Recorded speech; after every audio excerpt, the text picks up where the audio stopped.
I'm really pleased to be here. Thank you for having me. I'm Susan Collins. I'm the president of the Container Recycling Institute.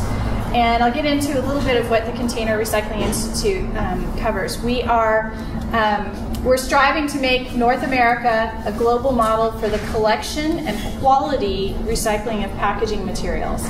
We're most known for working on container deposit systems, also known as bottle bills. You'll see a lot about that in this presentation. I'm going to try to hit on three major issues. One is, how does stuff end up as trash in the ocean? Like, what is litter and what causes it? The second theme is what kind of legislation we know that works. We have data saying it works to keep stuff out of the litter stream. So I'm going to cover a lot about container deposit laws, a little bit about plastic bag laws, and then go into something new called EPR for packaging, extended producer responsibility. So next slide, please. So we're starting with the framework. This is the framework I thought about when I was thinking about coming here to talk to you guys today, is what is litter, so that we can all be focused on truly what the problem is and what the solutions are that fit that problem. So this comes straight out of the Ocean Conservancy data. If any of you have participated in like a beach or a creek cleanup that happens in September every year, they do the International Coastal Cleanup, and I've participated in a few of these in my area, in Culver City. Everybody who's participating is given a data card. This happens all over the world. All of the data goes into this one report, and they collect it internationally, and this is what they find. This is the US data. So cigarette butts, when you're counting litter by item count, even though they're little tiny, cigarette butts are the most frequently collected item, by far. Like, what is it, 32% of the litter that's collected by item is cigarette butts. Now, beverage container waste would be number 2 if they put them all into one category. But they separate out beverage cans, beverage bottles, plastic bottles, and caps. If you put all of those 4 things together and went with beverage container waste as one single category, it would easily be number 2 at, I think, around 25% when you add up all those pieces. But instead they have something like caps and lids at 8%, beverage bottles, plastic at 6%, those kind of things. So I'm going to, later in the presentation, go into how effective container deposit laws are at reducing beverage container litter. So next slide. So even though in the United States that every year we consume 224 billion servings of beverage containers, 224 billion with a B, only about 1% of those actually end up as litter. Right? Because 99% of us are really responsible, and we put things in a trash can or in a recycling bin. But even 1% would be 2 billion beverage containers littered in the US every year. And we don't know for sure if 1% is the right number. It might be 0.5%. That's still 1 billion bottles and cans. So how does stuff become litter? Well, some of it is sort of inadvertent, where clearly that picture of an overflowing trash can, nobody using that trash can had a really good solution. That, you know, it hasn't been collected, and so even the most responsible consumer can't help but have some of that stuff become litter. Other stuff becomes litter because somebody literally just drops it on the ground. Some stuff becomes litter because it's wind blown, etc. The vast majority happens because somebody deliberately litters. Next slide, please. So then when you look at who litters, the best statistics we have on this don't include children. They only include adults. But I've heard a saying from a friend of mine in Surfrider says that the dirtiest 2 blocks you'll ever see are between a school and a convenience store. And I'm the mother of a teenager, so I know that a lot of it is because teenagers, their heads are just not necessarily screwed on straight all the time, and sometimes it's really not even a conscious act when they litter. But the profile of the litterer is mostly male, urban, 18 to 34, employed outside the home, predominantly single. A lot of them live in multifamily housing. This is not to say these are the only people who litter, but this is the profile of the most frequent category of litterers. Next slide, please. So another thing to think about when we're trying to, again, come up with the solutions to the problem of litter is that people tend to break down across this continuum of super responsible, environmentally aware, taking really good care of their practices to have the lowest possible impact they can, along the way to getting less and less responsible and more into littering and not really caring about recycling and being complete curmudgeons. So those are the two extremes, and people fall somewhere within that continuum. We find this a lot in the literature about recycling behavior, because we study recycling behavior so that we can influence recycling behavior and get more people to recycle. So this is the way people generally break down.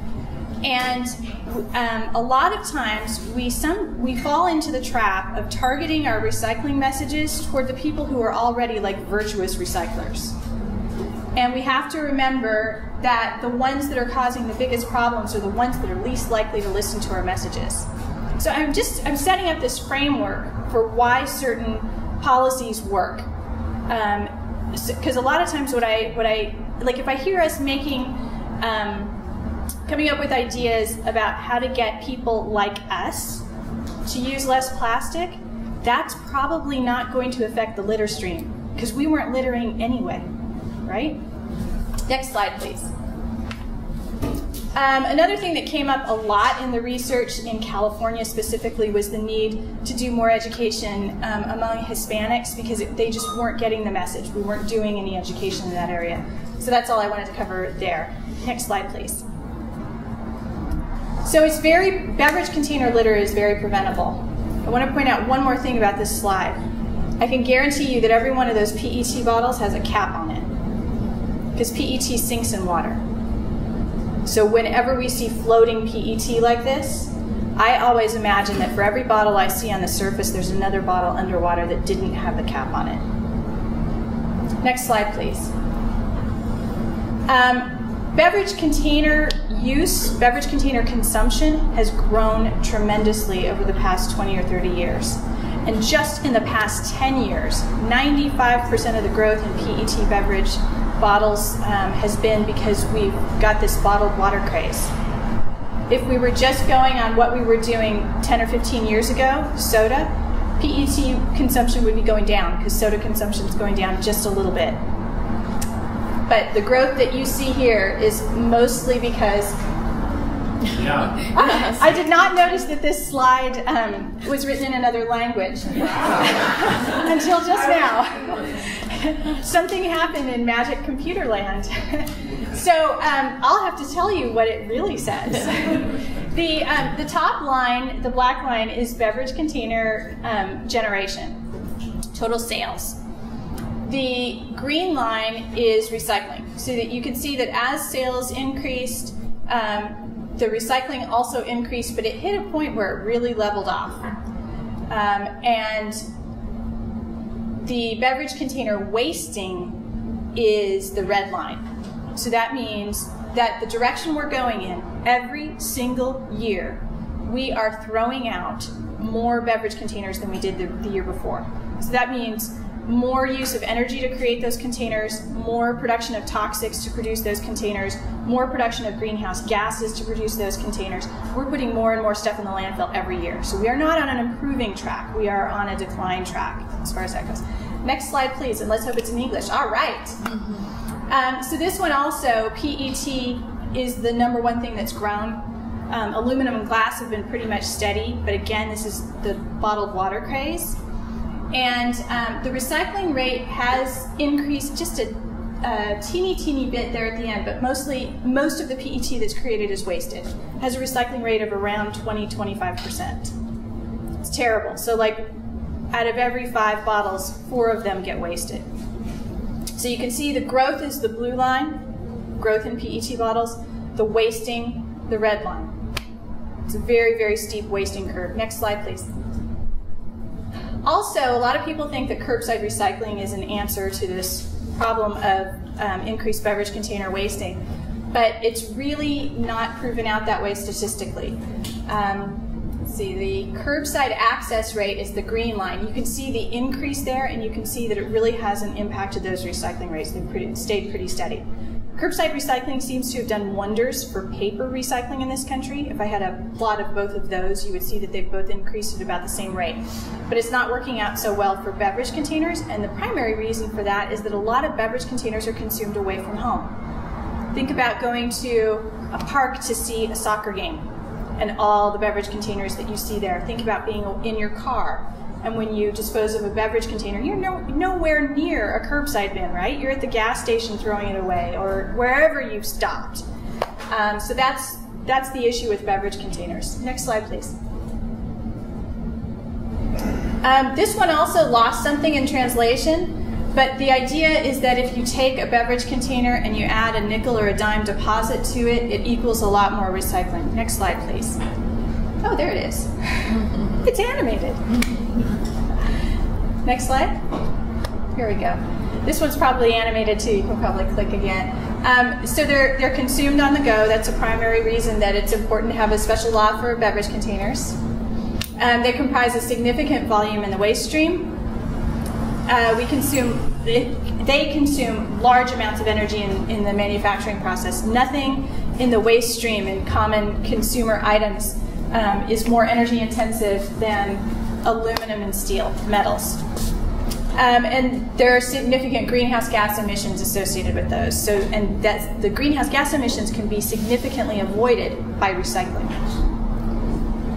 This is an example of how they can be avoided by recycling. This is an example of when you go from 41% recycled content in aluminum cans up to 71% recycled content in aluminum cans. And you can see the dramatic drop in greenhouse gas production. You save about 95% of the energy when you use recycled content to make an aluminum can versus virgin content. It's incredibly dramatic. Next slide, please. So, a solution to the problem of beverage container wasting and beverage container littering is a container deposit law, otherwise known as a bottle bill. It requires distributors and retailers to take the containers back and give a refund to people of their deposit. So as a consumer, you pay a nickel in and you get a nickel back when you recycle your container. It creates privately funded collection infrastructure for beverage containers, so this is not done with taxpayer money. And it makes the producers and consumers responsible for their own packaging waste. Not the ratepayers, not the taxpayers, not the general public, but the people who are making those items and using those items. That's it. And we have 10 states in the US with beverage container deposit laws. I think this one is animated. 50% of all the beverage containers recycled in the US come from these 10 states. Also, Canadian provinces have even more coverage of container deposit laws.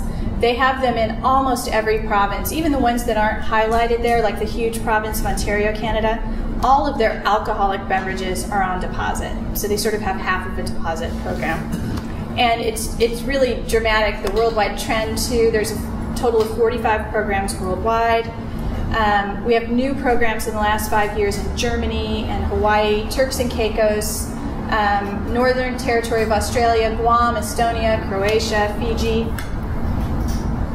6 states have also expanded their laws. They used to just cover carbonated beverages because when they were passed 30 years ago, that's all we had. We had soda and beer, so we covered those. But now with the new drinks, tea and energy drinks and water and fruit juices and Gatorade, those have all been covered in these laws in these 6 states. And the most recent ones were Oregon, New York, and Connecticut added water to their laws in 2009. Also, up in Ontario, Canada, they expanded in 2007 to include wine and liquor, and Alberta added milk in 2009. So this is the dramatic difference from the deposit states to the non-deposit states. So the left side of the slide is the recovery rates for the deposit states, and it's 2, 3, 4 times as much depending on which state you're looking at. So really, really dramatically different recycling rates if you have a deposit versus if you don't have a deposit. Another great story about that is the province of Ontario, Canada, where I told you that they have alcohol on deposit but not non-alcohol. The recycling rate for alcoholic beverages is more than twice as much as the recycling rate for non-alcoholic beverages. And what's so striking about that is it's the same people. It's the same consumers in Ontario, Canada, exhibiting completely different behavior if the containers have a deposit or if they don't. So the recovery rate's really high here in California, 82%, Oregon, 84%. This is another example of the containers that weren't on deposit had less than half of that recycling rate, only 37% for non-deposit containers in the state of Oregon. Hawaii, 76%, so they range from about 67% in New York to 97% in Michigan. And Michigan's different because it has a 10-cent deposit. That extra, going from 5 cents to 10 cents is an extremely strong motivation to recycle. Now here's where we get to the litter part, which is, a big part of the reason we're here today. These are the reduction rates. They did studies before the deposit was implemented and after the deposit was implemented. And this is how much they saw beverage container litter go down. So they were seeing reductions of 70%, even 80%. And that also meant that the total amount of litter was reduced around 30, 40, 50%. Next slide. This is the most recent data because Hawaii just implemented their program in 2005. They were getting a pretty common set of data before they implemented their law in the 15, 16% rate. And when I say that rate, I mean when they took a look at all of their litter, 15% of it was beverage containers by item count. After the law was introduced, next slide please, the beverage container litter went down and stayed in the range of 7 or 8%. So that means beverage containers as a percent of the total went from about 15 to about 7 or 8, means it was cut in half. So it's not a 100% solution yet. I don't know what this would look like if they had a 10-cent deposit in Hawaii instead, but I don't know of another program where you can implement the program and immediately see the litter from that item cut in half. It's dramatic. Next slide, please. I just wanted to hit on the fact that the aluminum manufacturers, the plastics recyclers, the glass recyclers, they all love container deposits, and they have specific policies that they've implemented that are on the web in support of container deposits. Next slide, please.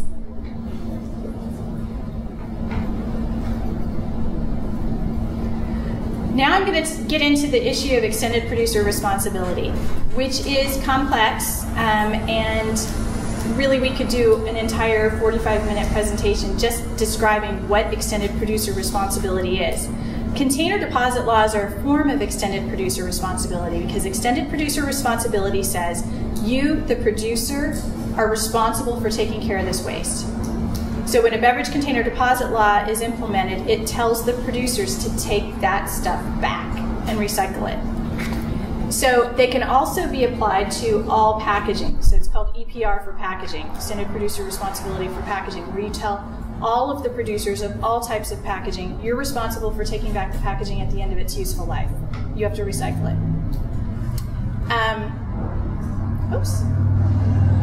So I also wanted to touch on plastic and or paper bag laws, whether that's fees or bans.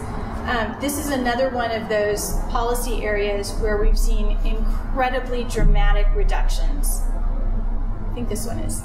There's a worldwide trend of rapid expansion. Just in cities in California, I have to update this slide all the time because it's about 45 or 50 cities in California that have passed either bans or fees. They result in a dramatic reduction in bag use. We've seen reductions of 80%. So the next slide, I think we're going to go back to extended producer responsibility. This is what it looks like worldwide. There's over 40 laws, EPR for packaging. Most of them are in Europe because the European Union established a directive saying all of the member states would have laws. So there's like 27 member states. So as soon as the European Union said everybody needs to address packaging, then that meant there were 27 laws in 27 countries sort of overnight. There's also 4 laws in Canadian provinces that address paper and packaging, and British Columbia law is pending. And one bill was introduced in the US, but it didn't pass yet. Next slide. So this is what it looks like for all different kinds of products in Canada. Every single one of the icons on that slide is an EPR law. So EPR doesn't just apply to beverage containers, it doesn't just apply to packaging. It can apply to all of the things that are listed here. You can see an icon for the black drop is for used oil, paint, tires, electronics, cell phones. Canada has laws in every single province, and I don't even know what the total is. It's probably at least 100 different laws having to deal with telling producers you have to take back this product at the end of its useful life and recycle it. Next slide. So there's a huge movement in the United States to put together stewardship councils to advance the cause of EPR in different regions of the country. So there's, this one is animated so you can sort of click through it. There's a Northwest Stewardship Council, a California Stewardship Council, the Vermont and New York Stewardship Councils, one in Texas. So all of these different groups around the country are working on trying to put together new stewardship laws. The most popular in the US is electronics laws. There are 23 states that have take-back laws for electronics. And the second after that would be beverage containers, with 10 states that have laws saying you have to take back beverage containers. Next slide. And why have we done this? What is the need for extended producer responsibility? This one's animated, so the first click will show what's happened with mineral waste over time. This is historically the kind of waste we had. It was coal ash and ceramics.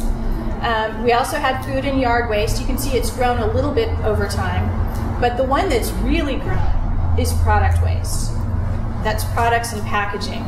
We have things that are disposable now that didn't exist, 30 years ago, like disposable cameras, disposable cell phones.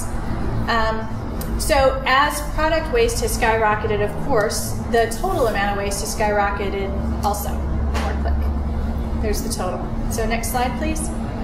So because of this, there's been a huge cry from communities, especially municipalities who usually have to pay for disposal and recycling, to get the producers more involved, to get them to either stop making disposable stuff in the first place or to take it back and recycle it at the end of its useful life. So extended producer responsibility just says two things. Basically, I know this is a long definition, but what it really says is producers, you have to take it back, you have to manage the waste, and you have to finance it. You have to pay for the collection of that waste. Next slide. So here are a few photos from Germany to show you what it would look like if we had a complete packaging system. This is in a private residence. This is how people separate out their waste. They actually end up separating it into 9 different categories. So I'm going to try to show you those with these photos here. So this shows the 3, this is a very clever trash can, by the way, to have all of this, these 3 compartments in one trash can. It's showing the organic waste in the sort of gray section, trash is in the red, and the yellow is packaging waste. And they separate out their paper into one fraction, and paper would be cardboard, newspaper, magazines, cereal boxes, anything that's a paper component, and then their containers into the other section. So the yellow one is the containers. Next slide. This is what it looks like when it goes outside. So this is a system of shared bins for several houses together, and you can see the yellow bags, that's their container waste. The other bins I'm going to show you on the next slide. So that's a close-up of the bag, and you can see that containers are in there. So everybody has to have those same yellow bags, and that's where they put all their containers, including, those are like juice boxes, sort of. Yep. And that's the bin that all the paper products go into. And that's pretty easy to translate from German, right? Bio and organic waste only here. This one is for garbage, and you can see it's not even a very big bin compared to all those others, right? Then the next couple slides are going to be from a multifamily complex. So that's an area that we have trouble with sort of in the United States. We have pretty good coverage for single family homes, but a lot of times if you live in a multifamily complex, you don't have recycling. Well, they do in Germany. They're serious about it everywhere. Recycling everywhere for everyone, whether it's a business, whether it's a residence, whether you're at a train station or a bus stop or a park, recycling is available everywhere. These are the instructions that they post so that nobody has any ambiguity about where their stuff goes. And it emphasizes the benefits. Proper throwing away saves money. So we'll go to the next slide. So this is the overhead view of the multifamily, and you'll see that they're using the same themes. Paper is separated, different from containers, so that if you're in a single family house or a multifamily house, you're looking at pretty much the same system, so there's no confusion. Next slide. And it's even color coded. You see that yellow again, yellow being for containers. Next slide. Then for beverages, they have not only a deposit program, but they have extensive use of refillables. And refillables use about half as many greenhouse gases as one-way containers. Like if you have a glass bottle that's going to be washed and refilled 15 times, even if it's a heavier bottle, it has a lower carbon footprint than a single-use glass bottle. Same is true with plastic, and I forgot to bring my Coke bottle. I have this wonderful Coke bottle that looks like a normal Coke bottle. You would look at it and say, okay, so the label's written in German, but other than that, what's different about it? But if you hold it up to the light, you can see the scratch marks around it, and it's because it was scratched as it went through the equipment, getting washed and refilled up to 15 times. Looks like a normal Coke bottle. If you hold it, you can feel that the plastic is a little bit thicker. But refillables are not just glass, it's glass and plastic, and indeed, 7% of Coke's worldwide production is in refillable plastic bottles, which have an incredibly low carbon footprint compared to any other kind of bottle. Next slide, please. So this is a country, I think, where they take their beer seriously.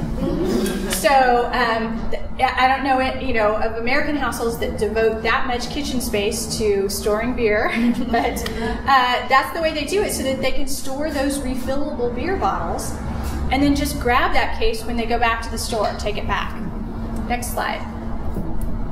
This is what it looks like in a store. This is a buyback center where the crates are delivered and bottles are redeemed at reverse vending machines. They have these great machines that you put your refillable beer bottles on a conveyor belt, and it goes into the machine and it reads it, and it looks like the display at a bowling alley. You know, when you bowl and you can see how many pins you've knocked down because they've marked the pins that you've knocked down and the ones that are remaining. It does the same thing. So if you only have like 5 bottles in there instead of 6 in your 6-pack, it will give you a little display showing the location of those 5 bottles and give you a refund for those 5 bottles. And they use a lot of durable crates too. Do you see the hard plastic crates? So whereas we're using cases that are made of paper that have to be recycled, they're saving all that energy and resources by using these durable crates instead. So you put a deposit on the bottles, you put a deposit on the crates, everything goes back, everything gets washed, it gets reused and reused and reused, no waste. Next slide. This is another, just a close-up of the crates. So they use refillables extensively for beer. I think it's like 75–80% of their beer is in refillables. And also, they love drinking mineral water that's carbonated, and a lot of their carbonated mineral waters in this kind of container as well. Next slide, please. This is how they handle glass. They would not dream of putting their glass into their curbside bin, where it might get broken up and those glass shards might end up in the paper or the plastic or something and contaminate the load. They would never dream of that. They all take their glass to these little community igloo centers, and there's a law that says that you have to have a set of igloos like this for every 1,000 inhabitants. So if you think about it, that's like maybe, within 5 or 10 blocks, you would definitely have a place to take glass in an urban area like we live in here. And they separate it out by color, and whereas in this country we have about 30% recycled content in glass nationwide, they're more like 80 or 90% because all of their glass gets collected. It all gets collected in a way that's so clean that it can easily be manufactured into glass bottles again. Next slide. That's it. This is my information.